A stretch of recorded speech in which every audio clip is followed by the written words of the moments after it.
Hello friends and medal student biochemistry BP 2030 के इस video में हम लोग 30 से 35 ऐसे इंपॉर्टेंट शॉर्ट टाइप क्वेश्चंस और उनके आंसर्स के बारे में बात करेंगे जो अलग अलग यूनिवर्सिटीज़ में बायोकेमिस्ट्री में रिपीटेडली पूछे जाते हैं। इसको हम लोगों ने लगभग 12 से 15 पेपर को थॉरोली स्टडी करके प्रिपेयर किया है। सो आई होप ये जो क्वेश्चंस और उसके आंसर्स हैं आप लोगों को काफ़ी इससे हेल्प मिलने वाली है। तो इस वीडियो को फटाफट लाइक कर दीजिए, अपने दोस्तों के साथ शेयर कर लीजिए जैसे कि उनको भी इससे हेल्प मिल सके। मेरा नाम है डॉक्टर महमताब सिंह। तो चलिए शुरू करते हैं। कोई भी सपना साकार करने के लिए सबसे जरूरी है सही कोच का होना। चुनिए doctor PKS and doctor MPS classes को और करें अपने बी फार्म डी फार्म का सपना साकार। Download the app now. तो अगर हम लोग यहाँ पे बायोकेमिस्ट्री के बारे में बात करते हैं तो ये हमारे बी फॉर्म के सेकंड सेमेस्टर के स्टूडेंट के लिए काफ़ी इंपॉर्टेंट सब्जेक्ट यहाँ पे होता है। तो हम लोगों ने जितने भी पेपर देखे उनमें लगभग सब में एक क्वेश्चन यहाँ पे आता ही आता है जो कि है हमारा डिफाइन इलेक्ट्रॉन ट्रांसपोर्ट चेन। तो जो हमारा इलेक्ट्रॉन ट्रांसपोर्ट चेन है उसको यहाँ पे आपको शॉर्ट में डिफाइन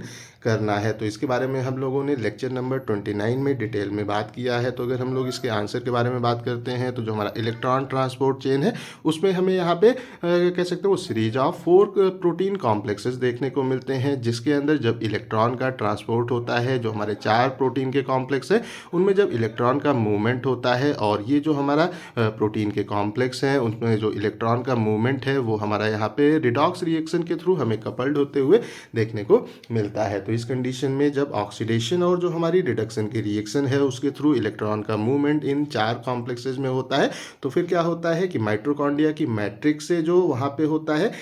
हमारा इंटरमेम्ब्रेन स्पेस है वहाँ पे प्रोटॉन का पंप हमें देखने को मिलता है और इसके कारण यहाँ पे इलेक्ट्रोकेमिकल ग्रेडियंट डेवलप हो जाता है। तो जब इलेक्ट्रोकेमिकल ग्रेडियंट यहाँ पे डेवलप हो जाता है तो उस कंडीशन में क्या है कि वहाँ पे हमारा जो ऑक्सीडेटिव फास्फोराइलेशन का सिस्टम है जो कि हमारे कॉम्प्लेक्स नंबर 5 में होता है वो फिर यहाँ पे उसके थ्रू हमें ATP का प्रोडक्शन होते हुए सिंपली देखने को मिलता है। और ये जो हमारा इलेक्ट्रॉन ट्रांसपोर्ट चेन है ये हमें अपने जो माइटोकॉन्ड्रिया है उसमें हमें सिंपली देखने को मिलता है और ये हमारा जो होता है उस है यहाँ पे वो सेलुलर रेस्पायरेशन है या जो हमारा फोटोसिंथेसिस की प्रोसेस होती है उसमें हमें इन दोनों में देखने को ये मिलता है। तो यहाँ पे ये जो हमारा क्वेश्चन है काफ़ी इंपॉर्टेंट है, इसको अच्छे से आप लोग देख लीजिएगा। उसके बाद में अगला क्वेश्चन है हमारा डिफाइन फ्री एनर्जी। तो जो हमारा फ्री एनर्जी है वो क्या होती है, इसको आपको शॉर्ट में यहाँ पे डिफाइन करना है। तो यहाँ पे जो हमारी फ्री एनर्जी है या जिसको हम लोग गिब्स फ्री जो एनर्जी है उसके नाम से भी इंडिकेट करते हैं, ये हमारा सिस्टम की ऐसी यहाँ पे होती है एनर्जी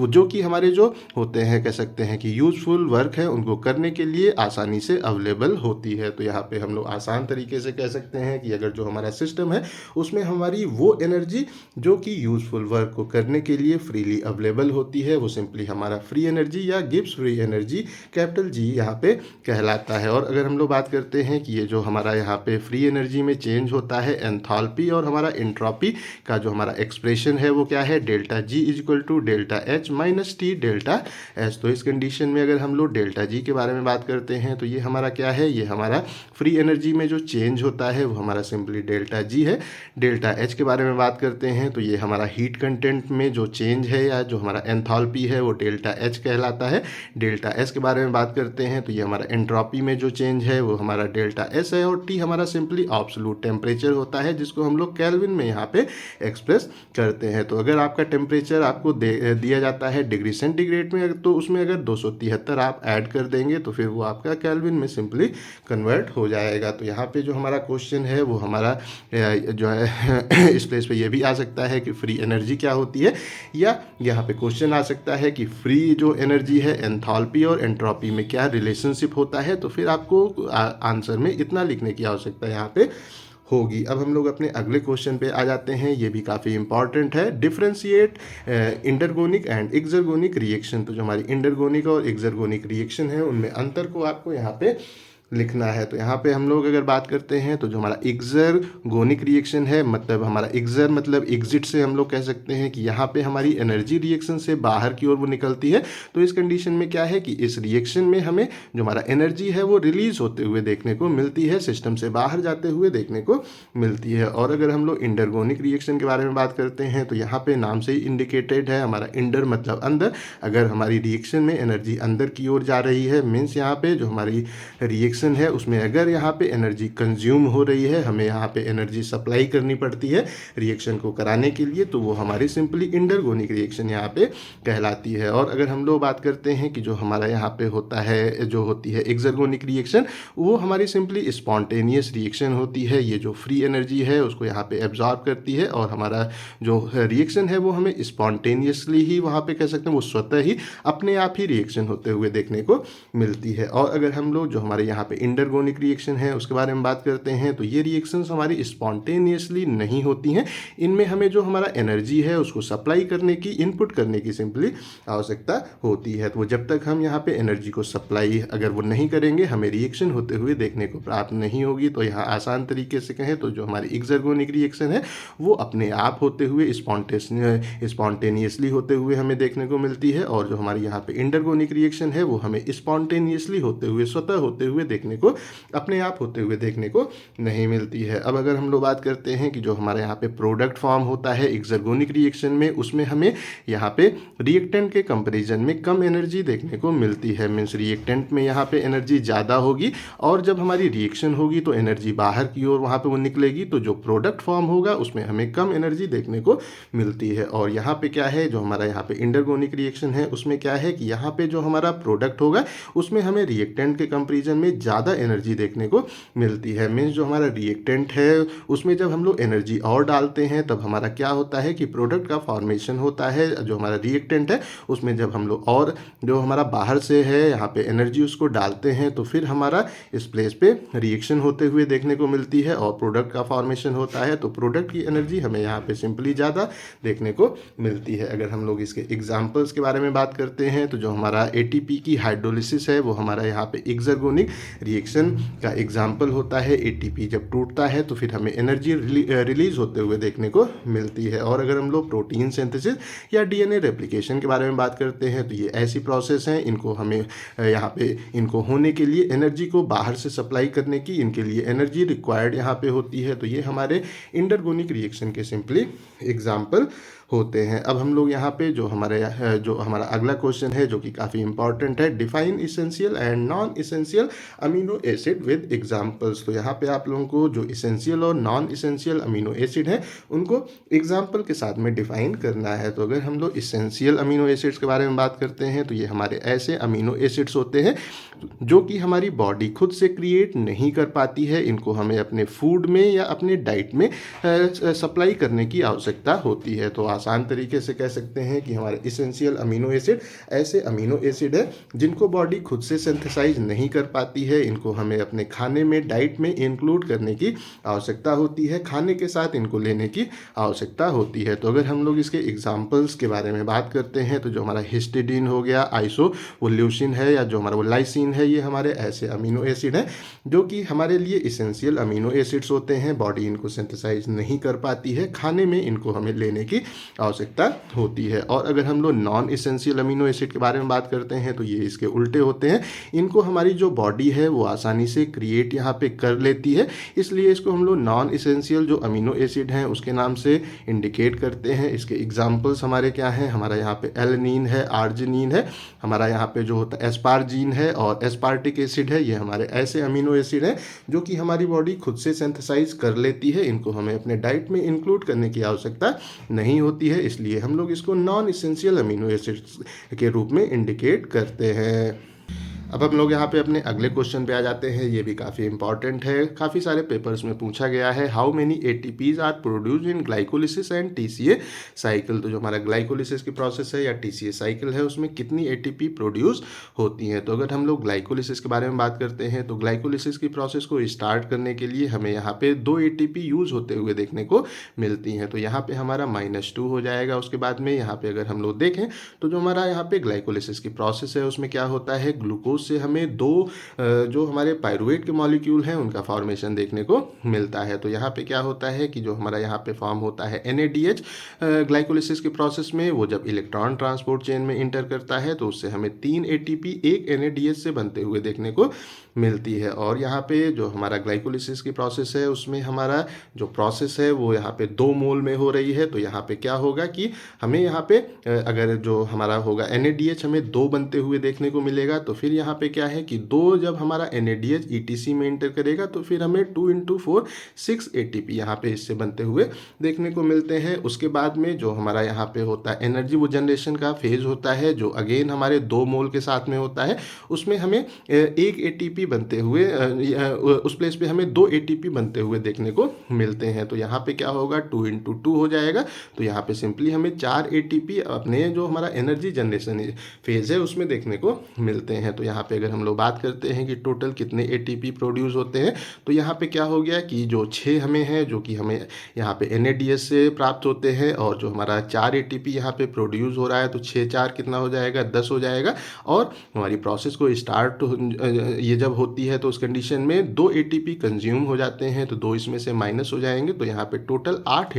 ATP हमें ग्लाइकोलिसिस की प्रोसेस में बनते हुए देखने को मिलते हैं। उसके बाद में अगर हम लोग TCA साइकिल के बारे में बात करते हैं तो यहाँ पे क्या होता है कि जो हमारा वो TCA का साइकिल है वो हमारे यहाँ पे 2 मोल पायरुवेट से स्टार्ट होता है। तो अगेन यहाँ पे जो हमारा होगा जो एक तरह से प्रोसेस है ये यहाँ पे वो 2 मोल के साथ में हो रहा है, तो यहाँ पे हम लोग इसको जो 2 है उससे सिंपली हम लोग मल्टीप्लाई यहाँ पे कर देंगे। तो यहाँ पे अगर हम लोग जो प्रोसेस है उसको देखते हैं तो जो हमारा TCA की साइकिल है वो उसमें हमें यहाँ पे जो होता है NADH वो हमें यहाँ पे 1 मोल से अप्रॉक्सीमेटली कह सकते हैं कि 4 NADH का फॉर्मेशन होते हुए हमें वो देखने को प्राप्त होता है। और एक जो हमारा होता है NADH ये हमारा ETC में हमें 3 ATP यहाँ पे देता है, तो यहाँ पे कितना हो जाएगा 4 × 3 × 2 24 ATP हमें TCA साइकिल में जो हमारा NADH है उससे प्राप्त होते हैं। उसके बाद में अगर हम लोग जो हमारा FADH2 है उसके बारे में बात करते हैं तो ये जब हमारे ETC में इंटर करता है तो एक FADH2 से हमें 2 ATP का फॉर्मेशन लगभग होते हुए देखने को मिलता है। तो यहाँ पे क्या है कि हमारा जो प्रोसेस है उसमें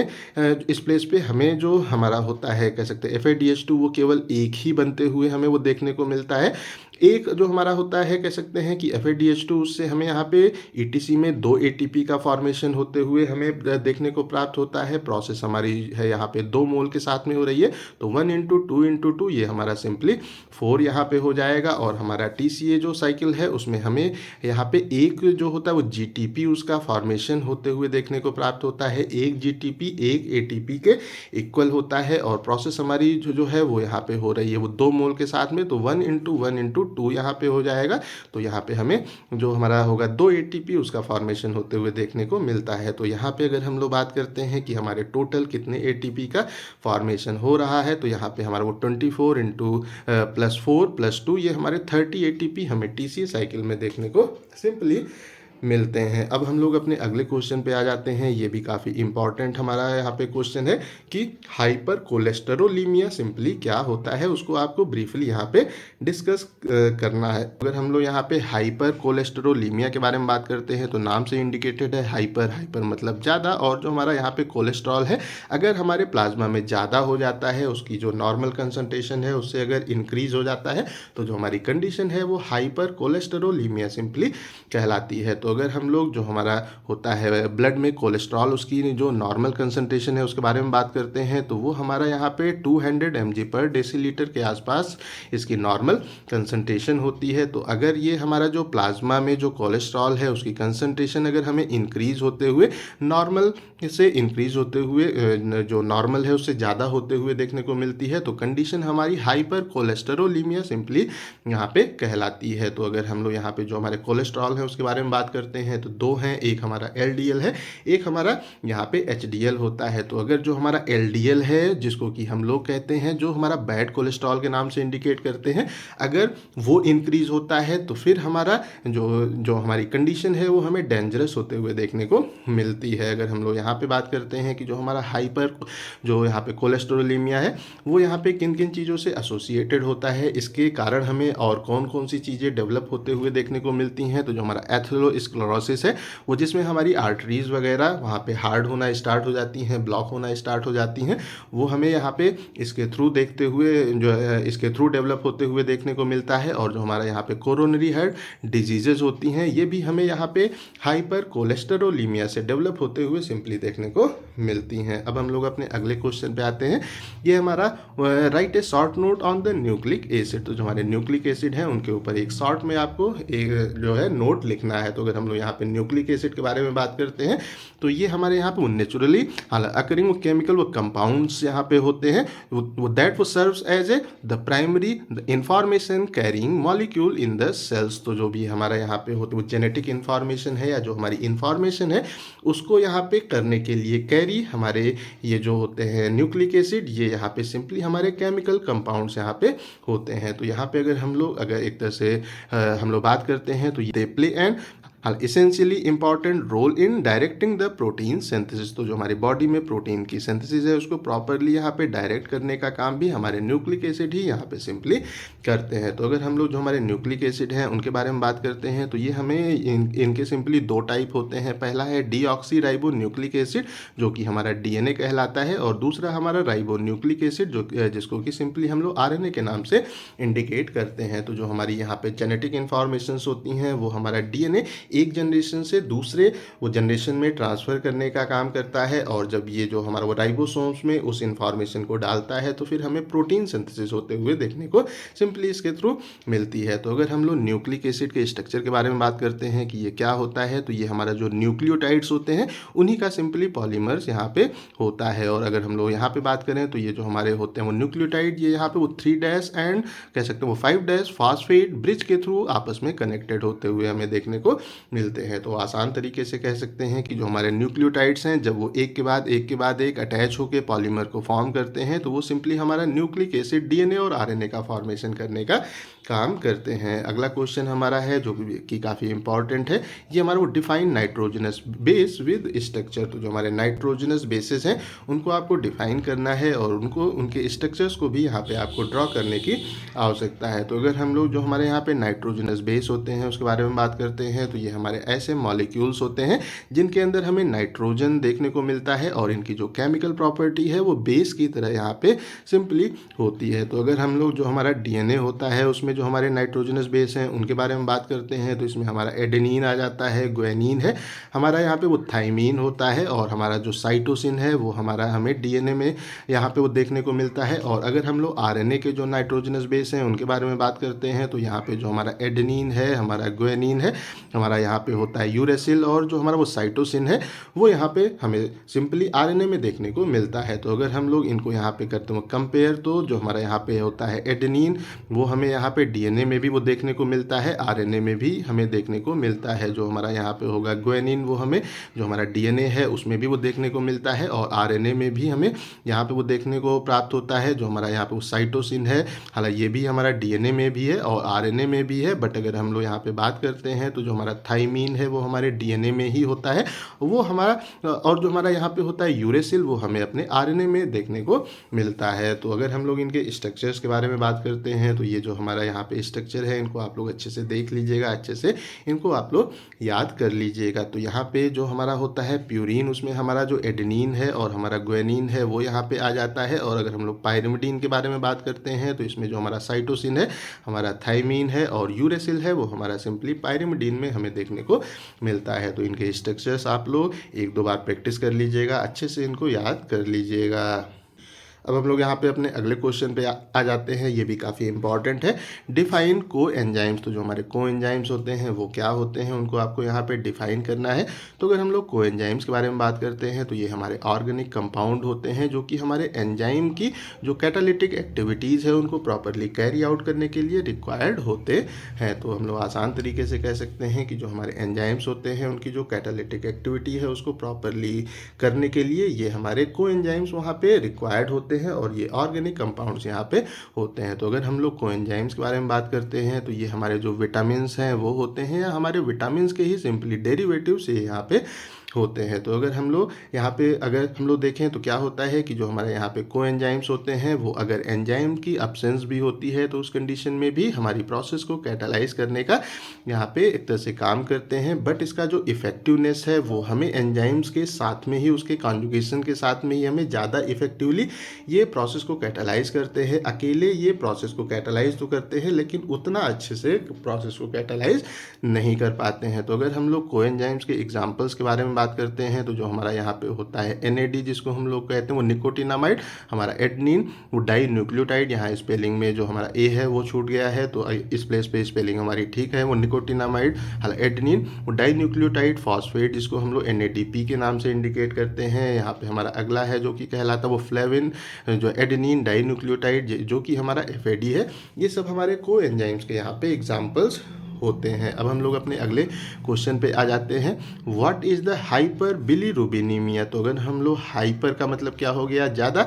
अगर हमारे प्लाज्मा में जो बिलीरुबिन है उसकी कंसंट्रेशन ज़्यादा हो जाती है नॉर्मल कंसंट्रेशन से, अगर मात्रा ज़्यादा हो जाती है तो कंडीशन हमारी हाइपर बिलीरुबिनीमिया सिंपली यहाँ पे कहलाती है। तो अगर हम लोग जो हमारा होता है बिलीरुबिन उसकी प्लाज्मा में नॉर्मल कंसंट्रेशन के बारे में बात करते हैं तो वो हमारा 1 mg/dl के आसपास होता है। तो अगर हमारा जो यहाँ पे होता है बिलीरुबिन वो अगर हमारे प्लाज्मा में ब्लड में हमें बिल्डअप होते हुए देखने को मिलता है, कंसंट्रेशन अगर उसकी वहाँ पे बढ़ना स्टार्ट हो जाती है, वहाँ पे बिलीरुबिन अक्यूमुलेट होना स्टार्ट हो जाता है, तो कंडीशन हमारी सिंपली हाइपर बिलीरुबिनीमिया यहाँ पे कहलाती है। और इस कंडीशन में हमारी जो आईज़ हैं, हमारा जो स्किन है वो हमें यहाँ पे उसका कह सकते हैं कि येलो डिस्कलरेशन हमें देखने को मिलता है, स्किन और आँखें हमारी पीली होना वहाँ पे स्टार्ट हो जाती हैं। और जब ये हमारी जो कंडीशन है सीवियर होती है तो ये जॉइंटिस को सिंपली यहाँ पे कॉज करने का काम करता है। अब हम लोग यहाँ पे अगला क्वेश्चन जो है जो कि हमारा जॉइंटिस है उसके बारे में बात कर लेते हैं, व्हाट इज़ द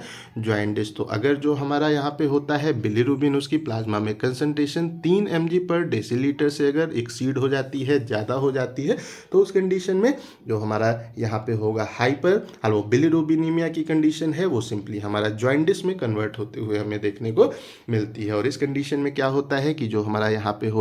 इंक्रीज हो जाता है वो बिलीरुबिन, वो फिर इस प्लेस पे वो डिफ्यूज़ होके हमें अपने जो वहाँ पे वो टिश्यूज हैं उनमें सिंपली जाते हुए देखने को प्राप्त होता है, जिससे हमारी स्किन, आइज़ और जो हमारा म्यूकस मेम्ब्रेन है उसका यहाँ पे कह सकते हैं कि येलो डिस्कलरेशन हमें सिंपली देखने को मिलता है। अगर इसके हम लोग सिम्टम्स के अगर बारे में बात करते हैं तो जो हमारी आँखें हैं और स्किन है वो हमें यहाँ पे कह सकते हैं कि येलो कलर में कन्वर्ट होते हुए देखने को मिलती हैं। जो हमारा यहाँ पे होता है यूरिन वो यहाँ पे कह सकते हैं वो डार्क जो होता है हमारा येलो कलर या कह सकते हैं वो रेडिश कलर की यूरिन हमें देखने को मिलती है। जो हमारा यहाँ पे कंडीशन है जो कि कहलाता है एनोरेक्सिया, जिसमें हमारा जो होता है जो हमारा एपेटाइट है उसका लॉस हो जाता है, मीन्स हल्का सा भी अगर पेशेंट कुछ खाता है तो वो उसको वहाँ पे पचा नहीं पाता है, फ़ौरन जो उसको वहाँ पे उल्टी कर देता है। हालांकि ये भी उसका वहाँ पे जो सिम्टम है वो होता है, उसका जो होता है वहाँ पे माउथ का टेस्ट उसमें हल्का सा जो होता है वो बिटरनेस वो उसको वहाँ पे महसूस होता रहता है, और जो उसका वो लीवर के आसपास का एरिया है वहाँ पे उसको हल्का हल्का पेन महसूस होता है। तो ये सब हमारे जो जॉइंटिस है उसके सिंपली सिम्टम्स यहाँ पे होते हैं। अब हम लोग अपने अगले क्वेश्चन पे आ जाते हैं, right 4 differences between RNA and DNA। तो जो हमारा RNA और DNA है उनमें हमें 4 अंतर से यहाँ पे लिखने हैं। तो अगर हम लोग DNA के बारे में बात करते हैं तो यहाँ पे क्या होता है कि जो हमारा यहाँ पे पेंटोज जो वो शुगर होता है वो हमारा डीऑक्सी जो राइबोज शुगर है वो हमें DNA में सिंपली देखने को मिलता है। और अगर हम लोग RNA के बारे में बात करते हैं तो यहाँ पे हमारा जो होता है शुगर वो राइबोज शुगर सिंपली RNA में होता है। अगर हम लोग यहाँ पे एक तरह से बात करते हैं कि जो हमारे नाइट्रोजनस बेस होते हैं तो हमें जो हमारा वो DNA है उसमें यहाँ पे जो हमारा एडेनिन है, हमारा ग्वानिन है, हमारा थाइमीन है और जो साइटोसिन है वो हमें DNA में यहाँ पे देखने को मिलते हैं। और RNA के बारे में बात करते हैं तो यहाँ पे एडेनिन होता है, हमारा ग्वानिन होता है, यहाँ पे जो हमारा होता है यूरेसिल और साइटोसिन हमें सिंपली देखने को मिलते हैं। तो इसमें क्या होता है कि इसमें जो हमारा DNA है उसमें हमें थाइमीन जो देखने को प्राप्त होता है, बट RNA में हमें थाइमीन के प्लेस पे यूरेसिल सिंपली देखने को प्राप्त होता है। अगर हम लोग DNA के बारे में बात करते हैं तो ये हमारा यहाँ पे वो डबल हेलिक्स का स्ट्रक्चर होता है, इसमें हमें 2 स्ट्रैंड्स देखने को मिलते हैं। और अगर हम लोग RNA के बारे में बात करते हैं तो ये हमारा यहाँ पे होता है सिंगल स्ट्रैंडेड एक हमारा स्ट्रक्चर होता है। और अगर हम लोग जो हमारा DNA है उसके बारे में बात करते हैं तो ये हमारे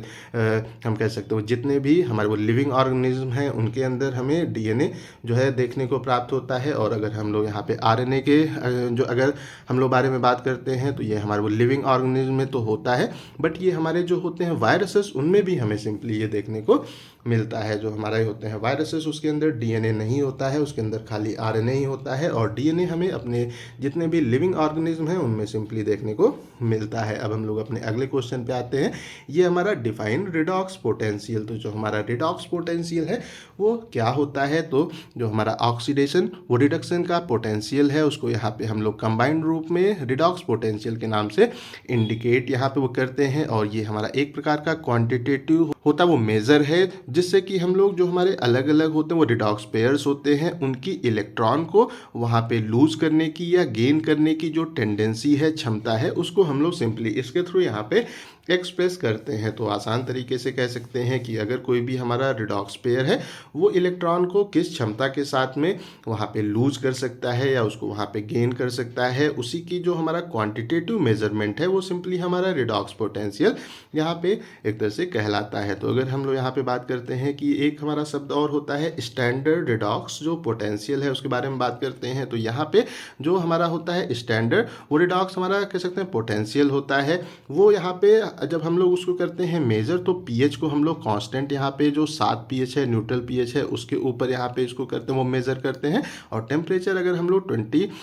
5 डिग्री सेंटीग्रेड पे अगर हम लोग यहाँ पे अपने एक्सपेरिमेंट को कर रहे हैं और अपना जो रिडॉक्स पेयर है उसका जो वहाँ पे होता है वो रिडॉक्स पोटेंशियल उसको मेजर करते हैं, तो वो हमारा सिंपली स्टैंडर्ड रिडॉक्स पोटेंशियल यहाँ पे कहलाता है। अब हम लोग अपने अगले क्वेश्चन पे आते हैं। What is the phenylketonuria? तो अगर हम लोग यहाँ पे जो हमारा होता है फेनिल कीटोन यूरिया उसके बारे में बात करते हैं, तो ये जो हमारा यहाँ पे होता है वो डिसऑर्डर, ये इस प्लेस पे हमें जो होता है हमारा कह सकते हैं फेनिल एलेनिन है उसका एक्यूमुलेशन अपने जो हमारे वो टिश्यूज हैं और जो हमारा होता है वो ब्लड है उसमें हमें देखने को प्राप्त होता है। और ये फिर हमारा जो यूरिन है उससे हमें एक्सेस क्वांटिटी में सिंपली एक्सक्रीट होते हुए देखने को मिलता है। तो अगर जो हमारा होता है यहाँ पे फेनिल एलेनिन वो अगर हमारे बॉडी में एक्यूमुलेट हो रहा है, हमारे ब्लड और टिश्यू में एक्यूमुलेट हो रहा है और उसकी यूरिन में क्वांटिटी अगर ज़्यादा हो रही है, तो उस कंडीशन में वो जो कंडीशन है वो हमारा सिंपली यहाँ पे फेनिल कीटोन यूरिया यहाँ पे कहलाता है। और ये अक्सर हमारा जो यहाँ पे एंजाइम होता है जो कि कहलाता है वो फेनिल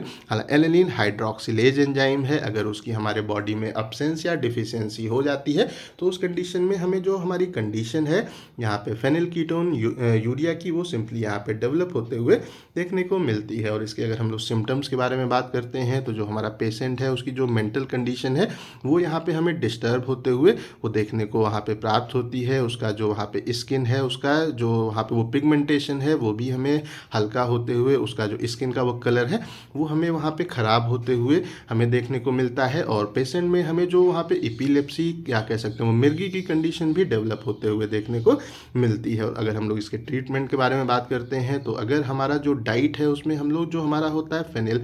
एलेनिन है उसका इंटेक को अगर हम लोग वहाँ पे कम कर देते हैं तो उस कंडीशन में हम इसको आसानी से मैनेज यहाँ पे कर सकते हैं। अब हम लोग अपने अगले क्वेश्चन पे आ जाते हैं। Define vitamin D. तो जो हमारा विटामिन डी है उसको सिंपली हमको यहाँ पे शॉर्ट में डिफाइन करना है। तो अगर हम लोग विटामिन डी के बारे में बात करते हैं तो ये एक हमारा ऐसा न्यूट्रिएंट है जो कि हमारी बॉडी के लिए एक काफ़ी कम अमाउंट में नीडेड होता है। और ये हमारी जो बॉडी के अलग अलग फंक्शंस होते हैं और हमारी बॉडी को हेल्दी रखने में सिंपली ये यहाँ पे रिक्वायर्ड होता है। तो अगर हम लोग जो हमारा होता है विटामिन डी उसके बारे में बात करते हैं तो ये जो हमारा कैल्शियम है या जो फास्फोरस है उसका जो हमारे बॉडी में यूज है उसको यहाँ पे सिंपली एक तरह से वो रेगुलेट करने का काम करता है। और जब हमारा जो यहाँ पे कैल्शियम और फास्फोरस का यूज़ होता है तो फिर हमारे जो बोन है और टीथ है वो हमें स्ट्रांग होते हुए देखने को मिलती हैं। और अगर हम लोग विटामिन डी के बारे में बात करते हैं तो ये एक हमारा फैट सॉल्युबल विटामिन सिंपली होता है। और ये अगर हम लोग बात करते हैं कि ये किन किन चीज़ों में पाया जाता है तो जो हमारी होती है कह सकते हैं कि फैटी फिश होती हैं उनके अंदर ये यहाँ पे पाया जाता है। जो यहाँ पे एग का होता है कह सकते हैं याक होता है उसके अंदर हमें ये सिंपली देखने को मिलता है। और डेयरी प्रोडक्ट्स में हमें विटामिन डी देखने को मिलता है। और ये यहाँ पे सिंपली 2 फॉर्म में हमें देखने को प्राप्त होते हैं। ये इसमें हमारा जो होता है वो कैल्सी अल्वोफेरॉल है जिसको हम लोग विटामिन डी 2 के नाम से इंडिकेट करते हैं वो होता है। और जो हमारा वो कैल्सी अल्वोफेरॉल है जिसको हम लोग विटामिन डी 3 के नाम से इंडिकेट करते हैं। इन 2 फॉर्म में हमें देखने को मिलता है। अगले क्वेश्चन में आते हैं, ये है हमारा what are the full form of the NADH, ATP, TPP, UDP, NADPH and FAD। तो यहाँ पे हम लोगों को इन जो हमारे यहाँ पे जो एब्रीवेशंस हैं उनको हमें यहाँ पे फुल फॉर्म में हमें सिंपली यहाँ पे लिखना है। तो अगर हम लोग जो हमारा NADH है उसके बारे में बात करते हैं तो ये क्या होता है, वो निकोटिनामाइड एडेनिन डाई न्यूक्लियोटाइड, और यहाँ पे जो हमारा H है वो सिंपली हाइड्रोजन को यहाँ पे इंडिकेट करता है। उसके बाद में अगर हम लोग ATP के बारे में बात करते हैं तो ये क्या है, हमारा एडिनोसिन ट्राईफॉस्फेट है। अगर हम लोग TTP के बारे में बात करते हैं तो ये हमारा सिंपली यहाँ पे वो थायमिडिन ट्राईफॉस्फेट यहाँ पे कहलाता है। UDP के बारे में बात करते हैं तो ये हमारा यहाँ पे कहलाता है यूरिडीन डाईफॉस्फेट यहाँ पे कहलाता है। अगर हम लोग जो हमारा NADPH है उसके बारे में बात करते हैं तो ये हमारा यहाँ पे वो निकोटिनामाइड एडेनिन वो डाई न्यूक्लियोटाइड फॉस्फेट कहलाता है। अगेन H हमारा यहाँ पे हाइड्रोजन को इंडिकेट करता है। और अगर हम लोग FAD के बारे में बात करते हैं तो ये सिंपली हमारा कहलाता है हमारा flavin adenine dinucleotide simply यहाँ पे कहलाता है। अब हम लोग अपने अगले क्वेश्चन पे आते हैं। अगला क्वेश्चन हमारा क्या है, वो डिफाइन न्यूक्लियोसाइड एंड न्यूक्लियोटाइड। तो जो हमारे न्यूक्लियोसाइड और न्यूक्लियोटाइड हैं उन वो क्या होते हैं, उनको सिंपली आपको यहाँ पे डिफाइन यहाँ पे करना है। तो अगर हम लोग ये जो है हमारे यहाँ पे वो जो हमारा वो न्यूक्लियोसाइड है और जो हमारा वो न्यूक्लियोटाइड है उनमें अगर हम लोग यहाँ पे वो डिफरेंस के बारे में बात करते हैं तो जो हमारा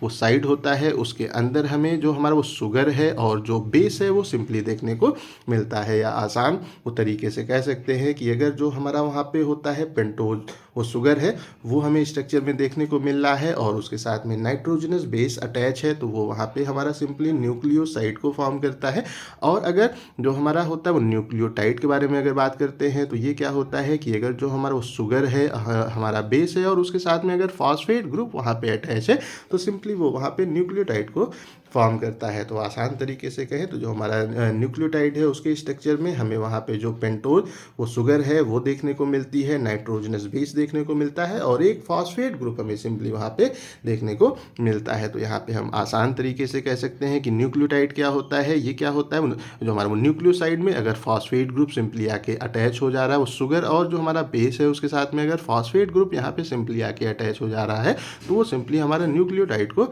यहाँ पे फॉर्म करता है। अब हम लोग अपने अगले क्वेश्चन पे आ जाते हैं। ये क्वेश्चन क्या है हमारा, डिफाइन गाउट। तो हमारा गाउट यहाँ पे क्या होता है उसको सिंपली आपको हमें इस प्लेस पे डिफाइन करना है। तो अगर हम लोग बात करते हैं कि जो हमारा यहाँ पे होते हैं प्यूरिन्स, उसकी जब हमारी कैटाबॉलिज्म होती है तो उससे हमें यूरिक एसिड फॉर्म होते हुए देखने को मिलता है। और अगर जो हमारा होता है यूरिक एसिड उसकी क्वांटिटी हमारे बॉडी में बढ़ जाती है, उसका वहाँ पे अगर ओवर जो प्रोडक्शन है वो हो जाता है तो उस कंडीशन हमारी गाउट सिंपली कहलाती है। तो जो हमारा गाउट है वो क्या है, एक हमारा ये होता है यहाँ पे मेटाबॉलिक जो वो डिसऑर्डर है वो होता है, वो जो कि हमारा जो यहाँ पे होता है यूरिक एसिड उसके ओवर जो हमारा प्रोडक्शन है उससे सिंपली एसोसिएटेड होता है। और जब हमारा यहाँ पे हाइपर जो होता है यूरिसीमिया जो कंडीशन है जब हमारे पेशेंट में डेवलप हो जाती है, जो हमारा यूरिक एसिड है उसकी कंसंट्रेशन बॉडी में जब इंक्रीज हो जाती है तब फिर हमें वहाँ पे जो होता है सोडियम यूरेट है उसके क्रिस्टल्स हमें अपने जो होते हैं एडिपोज वो टिश्यूज़ हैं या जो हमारे सॉफ्ट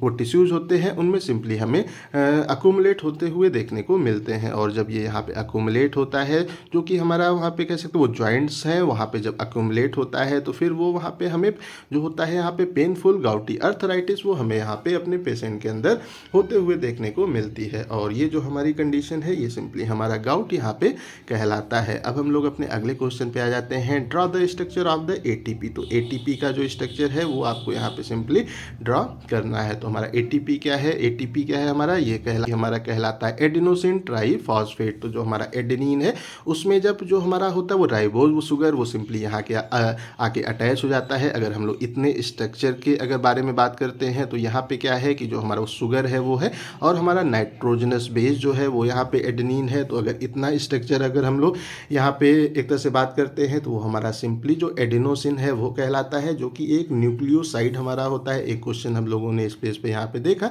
कि जो हमारा वो न्यूक्लियोसाइड है वो क्या है, इसमें क्या है कि जो हमारा यहाँ पे होता है वो शुगर है, वो हमें स्ट्रक्चर में देखने को मिलता है, और जो हमारा नाइट्रोजनस बेस है वो यहाँ पे है, तो ये हमारा सिंपली जो न्यूक्लियोसाइड है वो कहलाता है। और इसमें जब हमारा फॉस्फेट ग्रुप आके अटैच हो जाता है तो फिर हमारा ये टोटल स्ट्रक्चर न्यूक्लियोटाइड कहलाता है। और ये जो स्ट्रक्चर है ये हमारा यहाँ पे एटीपी का है, जो कि कहलाता है एडिनोसिन ट्राईफॉस्फेट। तो यहाँ पे क्या है कि जो हमारा होगा एडेनिन है वो स्ट्रक्चर में हमें यहाँ पे वो देखने को प्राप्त होता है। जो हमारा वो राइबोज इस प्लेस पे वो शुगर है वो यहाँ पे होता है, और जो हमारा ट्राईफॉस्फेट है यहाँ पे हमें वो 3 फॉस्फेट सिंपली देखने को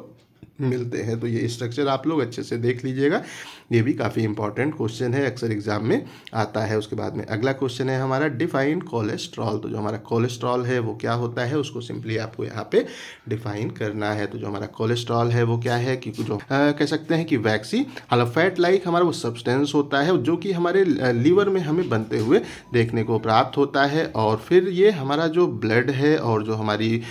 होती हैं सेल्स होती हैं उनमें हमें सिंपली ये देखने को मिलता है। और अगर हम लोग इस कंडीशन में बात करते हैं तो जो हमारा यहाँ पे कोलेस्ट्रॉल है ये हमारे काफ़ी सारे जो इंपॉर्टेंट सब्सटेंस हैं उसमें हमारा स्टेरॉइडल हार्मोन्स आ जाता है, हमारा जो होता है बाइल एसिड है, विटामिन डी है, इन सब की सिंथेसिस में सिंपली ये प्रिकर्सर का यहाँ पे काम करता है। अब हम लोग अपने अगले क्वेश्चन पे आते हैं, what are the phospholipids, give examples. तो जो हमारे फॉस्फोलिपिड्स हैं वो क्या होते हैं और इनके एग्जाम्पल्स के बारे में आपको लिखना है। तो अगर हम लोग फॉस्फोलिपिड्स के बारे में बात करते हैं तो ये एक प्रकार के हमारे ऐसे होते हैं पोलर वो लिपिड्स होते हैं जिनके अंदर हमें 2 फैटी एसिड्स देखने को मिलते हैं। एक वहाँ पे जो ग्लिसरॉल का यूनिट है वो हमें यहाँ पे वो देखने को प्राप्त होता है, और इसमें जो हमारा एक फॉस्फेट ग्रुप होता है वो, और जो हमारे ऑर्गेनिक मॉलिक्यूल्स हैं उनके साथ में स्टेरिफाइड फॉर्म में हमें सिंपली देखने को मिलता है। तो आसान तरीके से कह सकते हैं कि फॉस्फोलिपिड्स हमारे ऐसे पोलर लिपिड्स होते हैं जिनमें 2 फैटी एसिड हैं, एक वहाँ पे ग्लिसरॉल का जो यूनिट है वो होता है, और एक वहाँ पे फॉस्फेट ग्रुप है जो कि ऑर्गेनिक मॉलिक्यूल्स के साथ में स्टेरिफाइड फॉर्म में वहाँ पे हमें देखने को मिलता है। तो यहाँ पे जो हमारे यहाँ पे जो ऑर्गेनिक ग्रुप्स होते हैं उसमें हमारा जो होता है कोलिन वो यहाँ पे होता है, हमारा यहाँ पे जो होता है इथेनोलामीन वो यहाँ पे होता है, और हमारा जो होता है इनोसिटॉल वो हमें सिंपली यहाँ पे देखने को मिलता है। और अगर हम लोग इसके एग्जाम्पल्स के बारे में बात करते हैं तो जो हमारा वो लेसिथिन है या हमारा वो सिफेलिन है ये हमारे यहाँ पे फॉस्फोलिपिड के सिंपली एग्जाम्पल्स यहाँ पे होते हैं। अब हम लोग यहाँ पे अपने अगले क्वेश्चन पे आ जाते हैं, ये भी काफ़ी इंपॉर्टेंट है, अक्सर एग्जाम में पूछा जाता है, what are the energy rich compound, give examples. तो यहाँ पे हमारे एनर्जी रिच कंपाउंड क्या होते हैं उसके बारे में बताना है और उसके एग्जांपल्स को भी यहाँ पे देना है। तो अगर हम लोग बात करते हैं कि हमारे जो होते हैं यहाँ पे हाई एनर्जी कंपाउंड हैं या जो हमारा एनर्जी रिच जो हमारे वो कंपाउंड हैं, ये शब्द हम केवल उन्हीं सब्सटेंस के ऊपर अप्लाई करते हैं जो कि जिनके अंदर हमें वहाँ पे वो सफिशिएंट जो फ्री एनर्जी है वो देखने को प्राप्त होती है, उनमें से वहाँ पे हमें उस सफिशिएंट फ्री एनर्जी वो लिबरेट होते हुए देखने को मिलती है। और ये जो हमारी होगी यहाँ पे एनर्जी वो यहाँ पे हम कह सकते हैं कि 7 जो हमारा कैलोरी मतलब वो पर मोल से अगर हमें ज़्यादा देखने को मिलती है उसी कंडीशन में हम लोग उन सब्सटेंस को ही यहाँ पे हाई एनर्जी कंपाउंड या एनर्जी रिच कंपाउंड यहाँ पे कहते हैं। तो आसान तरीके से कह सकते हैं कि ये हमारे ऐसे जो सब्सटेंस हैं जिनके अंदर से हमें 7 कैलोरी मतलब पर मोल एट द पीएच 7 हमें अगर एनर्जी लिबरेट होते हुए देखने को मिलती है, तो ऐसे ही सब्सटेंस हमारे सिंपली हाई एनर्जी कंपाउंड या एनर्जी रिच कंपाउंड यहाँ पे कहलाते हैं। तो अगर हम लोग यहाँ पे बात करते हैं कि ये जो हमारे कंपाउंड्स होते हैं इनके अंदर जो हमारा हाई जो यहाँ पे एनर्जी बॉन्ड्स हैं वो कौन कौन से होते हैं, तो जो हमारा यहाँ पे होता है कह सकते हैं कि फॉस्फो हमारे एनहाइड्राइड बॉन्ड हैं वो होते हैं, हमारा जो यहाँ पे होता है एसाइल फॉस्फेट बॉन्ड है वो हमें इनके अंदर देखने को प्राप्त होता है। यहाँ पे जो हमारा होता है इनॉल फॉस्फेट बॉन्ड है वो हमें यहाँ पे वो देखने को प्राप्त होता है। यहाँ पे हमारा जो होता है ग्वेनिडिन फॉस्फेट बॉन्ड है वो हमें इन कंपाउंड्स में देखने को प्राप्त होता है, और थायोईस्टर बॉन्ड्स हमें अपने यहाँ पे हाई एनर्जी कंपाउंड या एनर्जी रिच कंपाउंड में सिंपली देखने को मिलते हैं। उसके बाद में हम लोग अपने अगले क्वेश्चन पे आते हैं, ये भी काफ़ी इंपॉर्टेंट है, ये हमारा डिफाइन ग्लाइकोजेनेसिस एंड ग्लूकोजिनोलिसिस। तो अगर हम लोग यहाँ पे अगर बात करते हैं आसान तरीके से बात करें तो क्या होता है कि जब हम लोग अपने डाइट में कार्बोहाइड्रेट को कंज्यूम करते करते हैं तो वो क्या होता है, हमारे बॉडी में ग्लूकोज में कन्वर्ट होता है। हमारे बॉडी को जो वहाँ पे फॉरेन एनर्जी की रिक्वायरमेंट है वो उसमें से जो ग्लूकोज है उससे वहाँ पे एनर्जी को ले लेता है, बट एक्सेस क्वांटिटी जो हमारा ग्लूकोज होता है फिर वो हमारे कह सकते हैं कि बॉडी में ग्लूकोज के स्टोरेज फॉर्म ग्लाइकोजन में सिंपली कन्वर्ट होते हुए हमें देखने को मिलता है। तो यहाँ पे अगर हम लोग बात करते हैं कि जो हमारा ग्लाइकोजेनेसिस की प्रोसेस होती है उसमें क्या होता है कि जो हमारा एक्सेस क्वांटिटी ग्लूकोज होता है वो फिर हमें अपने बॉडी में स्टोर होते हुए देखने को मिलता है, और जो हमारी प्रोसेस है जिसमें ग्लूकोज से ग्लाइकोजन का फॉर्मेशन होता है वो हमारा सिंपली ग्लाइकोजेनेसिस की प्रोसेस यहाँ पे कहलाती है। उसके बाद में जब हमारा ये जो ग्लाइकोजन है स्टोर हो जाता है, अब हमारी अगर जो बॉडी है उसको यहाँ पे एनर्जी की रिक्वायरमेंट होती है, तो अब क्या होता है कि जो हमारा ग्लाइकोजन है फिर इसका ब्रेकडाउन हमें देखने को मिलता है और ये फिर ग्लूकोज में कन्वर्ट होके हमारे बॉडी में एनर्जी की रिक्वायरमेंट को फुलफिल करने का काम यहाँ पे करता है। तो जब हमारा ग्लाइकोजन ग्लूकोज में टूटता है तो वो प्रोसेस हमारा यहाँ पे जो होता है कह सकते हैं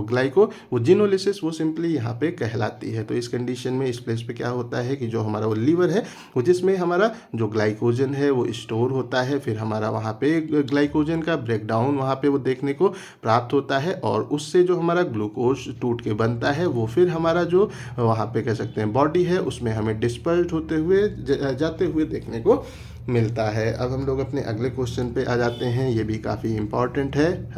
right the hormones involve in the regulation of blood glucose. तो वो हमारे कौन कौन से हार्मोन्स हैं जो कि हमारे ब्लड में ग्लूकोज के लेवल को सिंपली रेगुलेट करने का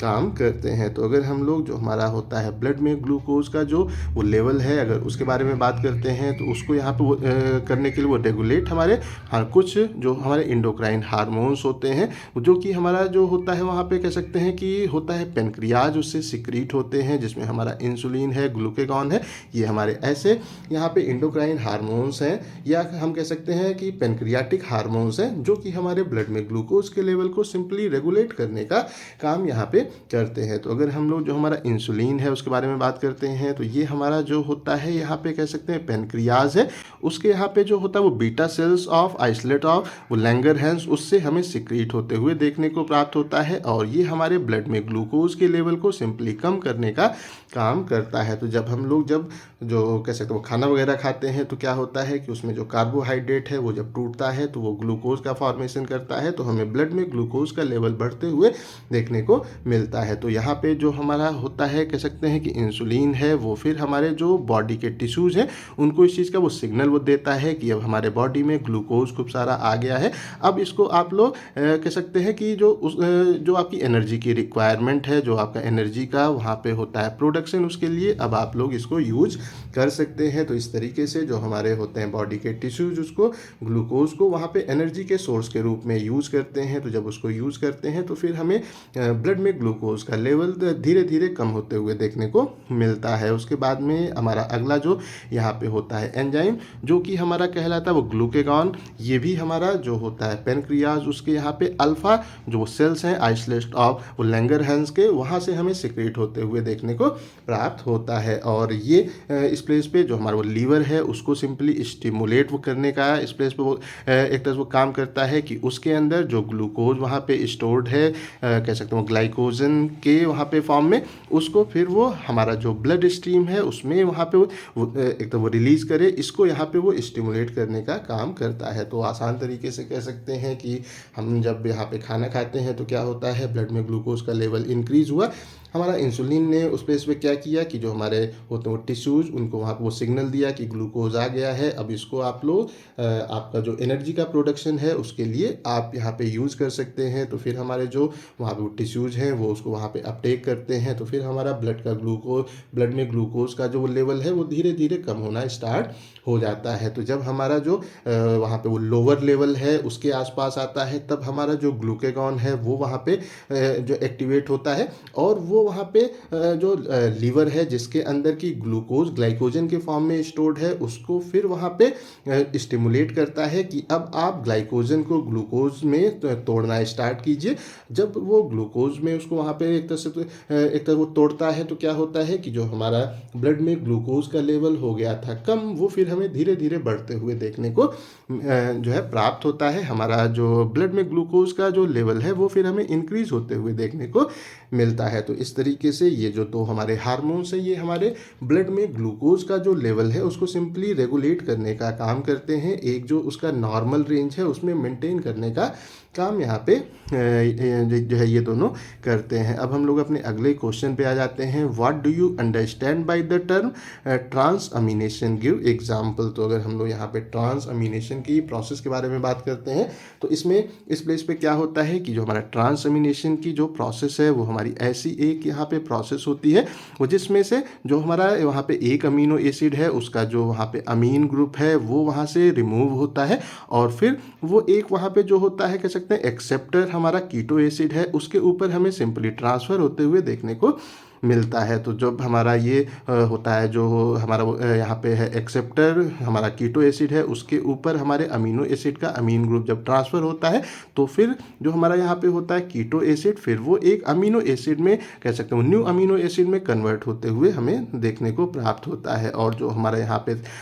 हम कह सकते हैं कि जो था अमीनो एसिड वो जिससे कि जो अमीन ग्रुप वहाँ पे ट्रांसफ़र हो गया फिर वो वहाँ पे हमें जो कीटो एसिड है उसके फॉर्म में कन्वर्ट होते हुए देखने को मिलता है। तो अगर हम लोग आसान तरीके से कहें तो यहाँ पे हम कह सकते हैं कि ट्रांसअमीनेशन की प्रोसेस हमारी एक ऐसी प्रोसेस होती है वो जिसमें हमारा जो होता है अमीन ग्रुप हमारे अमीनो एसिड का वो हमारे कीटो एसिड के ऊपर ट्रांसफ़र होता है, एक हमारे दूसरे जो कीटो एसिड है उसके ऊपर ट्रांसफ़र होता है और फिर वो जो हमारा वहाँ पे वो दूसरा वो कीटो एसिड है वो एक नए अमीनो एसिड का जो फॉर्मेशन है वो करता है और जो अमीनो एसिड जिसने अमीनो ग्रुप को ट्रांसफ़र किया वो फिर हमारा वहाँ पे कीटो एसिड में हमें कन्वर्ट होते हुए देखने को मिलता है। तो अगर हम लोग इसका जो एग्जाम्पल है उसके बारे में बात करते हैं तो इस प्लेस पे क्या है कि जो हमारा यहाँ पे अल्फ़ा कीटो होता है वो ग्लूटरेट है जो कि एक हमारा यहाँ पे वो कीटो एसिड है वो यहाँ पे अमीनो ग्रुप को जो यहाँ पे हमारा होता है कह सकते हैं कि एलनीन है उसका वहाँ पे अमीनो ग्रुप को अपने अंदर वो ट्रांसफ़र वो कर लेता है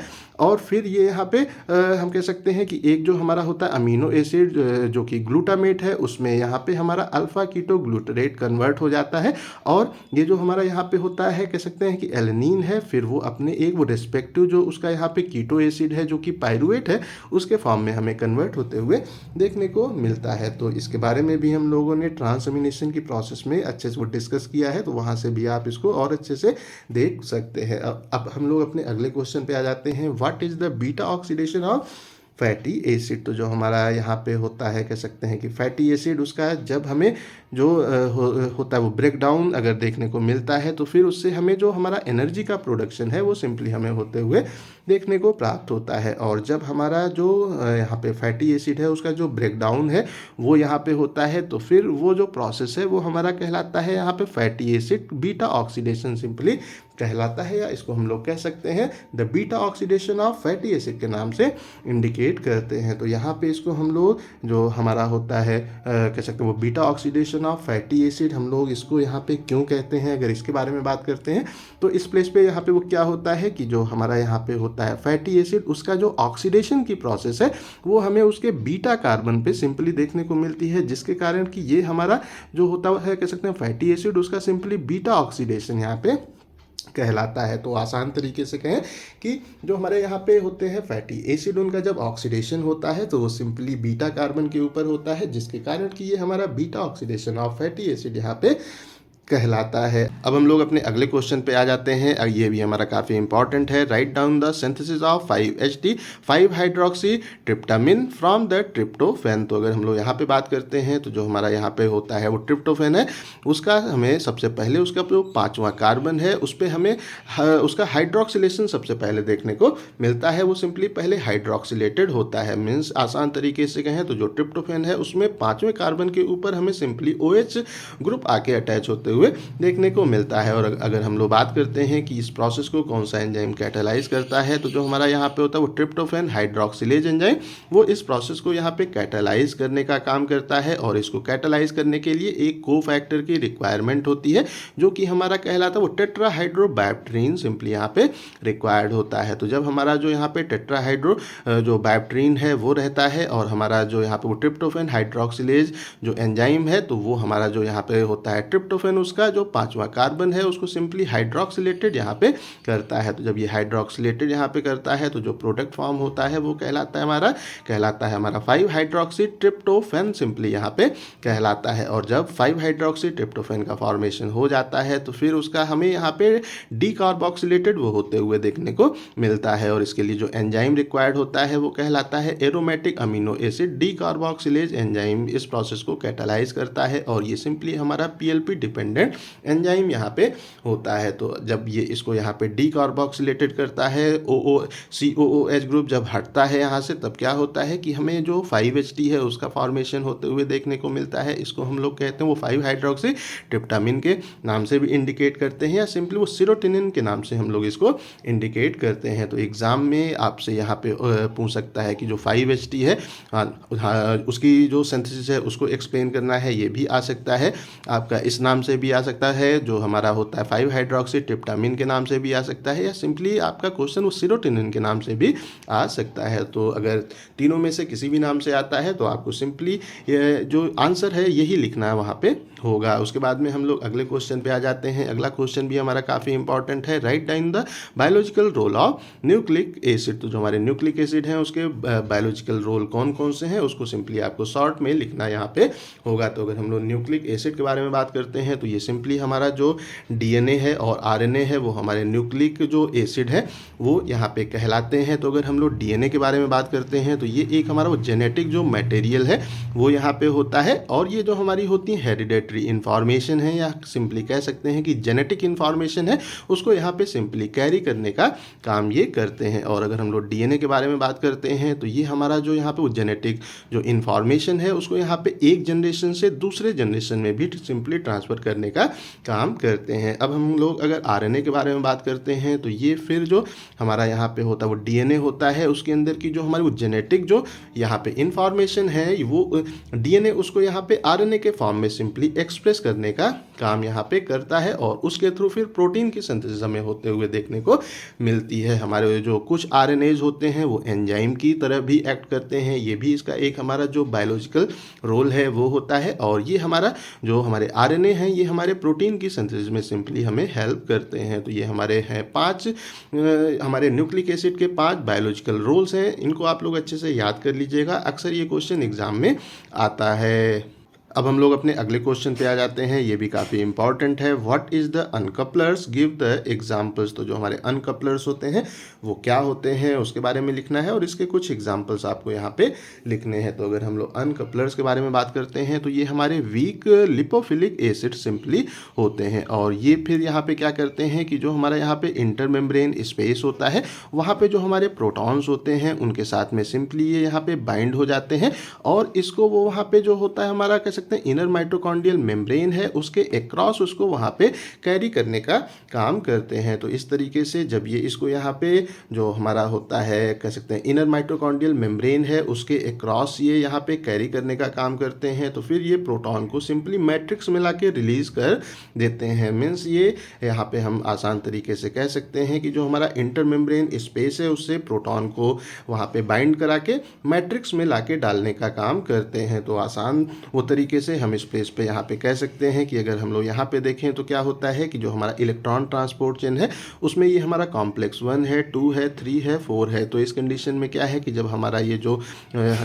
हमारे 4 कॉम्प्लेक्सेज हैं, इनमें जब जो हमारा इलेक्ट्रॉन है उसका हमें जब मूवमेंट इनके अंदर देखने को प्राप्त होता है, तो फिर क्या होता है कि हमारा जो मैट्रिक्स है उससे प्रोटॉन H+ आयन हमें यहाँ पे जो हमारा जो होता है यहाँ पे कह सकते हैं कि इंटर मेम्ब्रेन स्पेस है उसमें सिंपली हमें हमें ट्रांसफ़र होते हुए देखने को मिलते हैं। तो जब ये यहाँ पे ट्रांसफ़र होते हैं हमारे मैट्रिक्स से जो प्रोटॉन है यहाँ पे आता है, तो फिर क्या होता है कि एक हमें पीएच ग्रेडियंट या जो हमारा होता है इलेक्ट्रोकेमिकल ग्रेडियंट वो डेवलप होते हुए देखने को मिलता है। और ये जो H+ आयंस आते हैं ये फिर जब हमारा कॉम्प्लेक्स जो 5 है उससे यहाँ पे मैट्रिक्स में जाते हैं, तो फिर हमें सिंपली यहाँ पे जो ATP है उससे सिंपली ADP का फॉर्मेशन होते इस प्लेस पे जो हमारा होता है ADP उससे ATP का फॉर्मेशन होते हुए देखने को मिलता है। तो इस कंडीशन में क्या है कि ये जो हमारे होते हैं अनकपलर्स, ये हमारे ऐसे यहाँ पे कंपाउंड होते हैं जो कि जो हमारा यहाँ पे प्रोटॉन जो कि हमारा यहाँ पे होता है इंटरमेम्ब्रेन स्पेस पे उसके साथ में यहाँ पे बाइंड हो जाते हैं। और इनका जो नेचर है वो यहाँ पे वो लिपोफिलिक होता है। तो वो क्या करते हैं कि वो इस प्लेस से ही जो हमारे प्रोटॉन्स हैं उनको मैट्रिक्स के अंदर यहाँ पे डाल देते हैं, जिसके कारण कि जो हमारा प्रोटॉन है जब ये हमारे कॉम्प्लेक्स 5 से इंटर नहीं करेगा तो ADP से ATP का प्रोडक्शन हमें होते हुए देखने को प्राप्त यहाँ पे नहीं होगा। तो इस कंडीशन में क्या है कि ये हमारे ऐसे यहाँ पे होते हैं वीक जो हमारे वो लिपोफिलिक एसिड्स होते हैं, वो जो कि हमारा वहाँ पे जो होता है कह सकते हैं कि इंटर मेम्ब्रेन स्पेस है वहाँ पे प्रोटॉन को अपने साथ में बाइंड कर लेते हैं और फिर वो वहाँ पे जो होता है इनर माइटोकॉन्ड्रियल मेम्ब्रेन उसके अक्रॉस उसको कैरी करने का यहाँ पे काम करते हैं, जिससे कि जो हमारा वहाँ पे होता है पीएच ग्रेडियंट वो हमें डिस्टर्ब होते हुए देखने को मिलता है। और जब ये हमारा पीएच ग्रेडियंट डिस्टर्ब होता है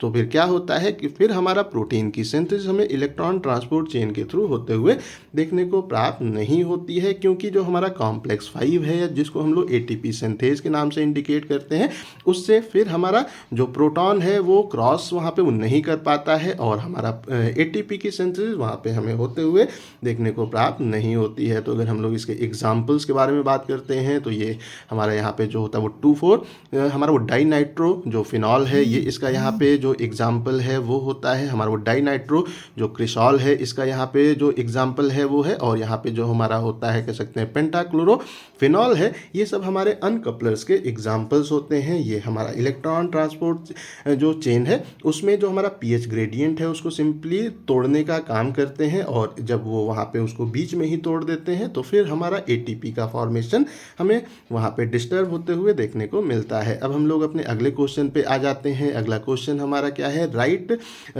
एम्फीबोलिक nature of the Krebs cycle. तो अगर हम लोग यहाँ पे बात करते हैं कि जो हमारा यहाँ पे एम्फीबोलिक है वो क्या होता है कि अगर जो हमारी प्रोसेस है वो अगर वहाँ पे होती है एनाबोलिक भी है और वहाँ पे कैटाबोलिक भी है तो फिर जो हमारी प्रोसेस है वो सिंपली हमारा एम्फीबोलिक प्रोसेस वहाँ पे कहलाती है। तो आसान तरीके से कह सकते हैं कि जो हमारा यहाँ पे होता है एनाबोलिक वो क्या है कि अगर जो हमारे वहाँ पे जो होते हैं स्मॉल जो मॉलिक्यूल्स होते हैं जब वो कंबाइंड होके एक बड़े मॉलिक्यूल को बनाते हैं तो प्रोसेस हमारा जो है वो हमारा कहलाता है एनाबोलिक। और जो हमारा कैटाबोलिक है उसमें क्या होता है कि अगर जो हमारे वहाँ पे होते हैं लार्ज मॉलिक्यूल वो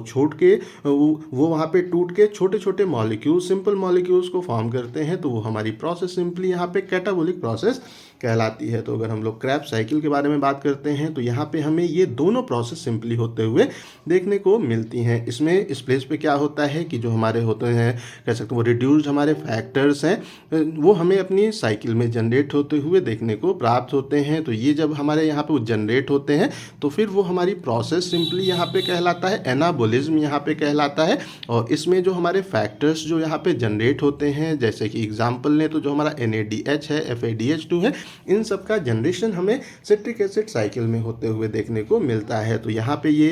इस प्लेस पे ये हमारी प्रोसेस कहलाएगी एनाबोलिक प्रोसेस यहाँ पे कहलाएगी। अगर हम लोग जो हमारा वो कैटाबोलिज्म है उसके बारे में बात करते हैं तो इस कंडीशन में इस प्लेस पे यहाँ पे क्या होता है कि जो हमारा एसिटाइल कोएंजाइम A है फिर वो हमें यहाँ पे जो हमारा कार्बन डाइऑक्साइड है उसमें यहाँ पे टूटते हुए देखने को मिलता है कि मीन्स यहाँ पे जो हमारा होगा कह सकते हैं बड़ा मॉलिक्यूल वो हमें छोटे मॉलिक्यूल में टूटते हुए देखने को